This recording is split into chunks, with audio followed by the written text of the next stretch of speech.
This is the story of four friends who came across a Pokemon game that changed their lives forever. They had no idea what they were getting themselves into until it was too late. There was Erica, Valerie, Ted,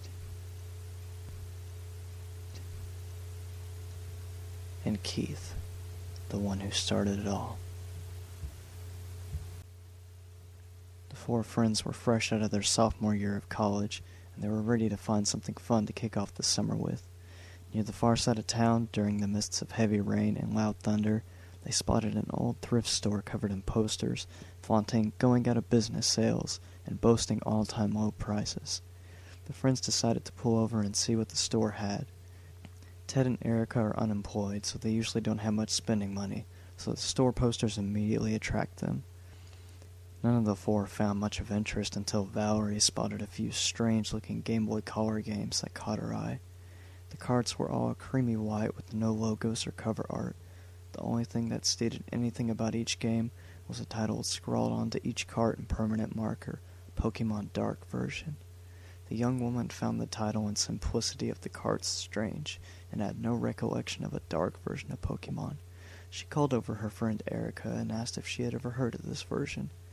Erica gave the games a strange look and replied, "Never."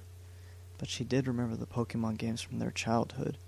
All four of the friends were big fans of the games when they were in elementary school, and enjoyed watching the show together. The two girls called over the boys and asked them about the games.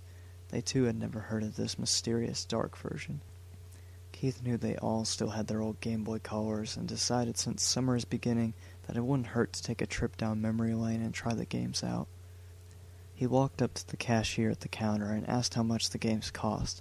The cashier glanced at them and unlocked the dusty glass case they were held in.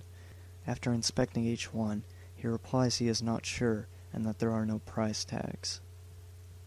As he begins to ring up each one to find out, the owner sees what he is doing and immediately storms over, snapping at the employee, "Put those down!" The frightened young man obeyed, and the owner declared, "These games are not supposed to be on display. Why are they here?" The answer was that the cashier assumed they should be sold since the store is closing soon and they are trying to sell what is left of their stock. Keith asks curiously how much the owner wants for them. He gives the young man a cold look and replies that they are not for sale. Keith pleads with the owner, offering $20 for the games. The owner refuses and puts a small safe on the counter, carefully putting the white carts inside it. Midway through, a distress call comes from a back room of the store. Before dashing to the back with the cashier, the owner puts the half-open safe behind a box on the counter full of used Game Boy Color games, with the words, "Closing Special, Game Boy Color games $1 each," scrawled onto the front in black marker. Keith, being more daring and mischievous than the others, quickly reached behind the box and snatched the forbidden games out of the safe, hiding them in his pocket. "Come on, let's go," he urged his friends, heading for the door before anyone could notice what had happened. Valerie, quite shocked at what he had just done, catched up with Keith and asked him if he really just stole the games. Keith shrugged and replied that the old goat wouldn't take $20 for them, so they must be very valuable, or he's hiding something. He says for everyone to meet at his apartment at 8 for a Schools Out celebration, and to bring their old Game Boy Colors. Everyone else was uneasy with him stealing the games, but they were curious to see what the old man was hiding from them, so they all headed home and grabbed their Game Boys from their video game collections, and arrived at Keith's apartment, floor 3, room 27, around 8 p.m. as requested. After downing some pizza and soda, the boys hope the football game will be on, but the TV reception has been knocked out by the severe weather, and the girls grow bored with no internet to browse. The four friends gather around in the living room, Ted joking about how the summer weather is off to a great start. The friends decide to try out their newly acquired Pokemon games and see who can get to Viridian City and beat gym leader Brock first.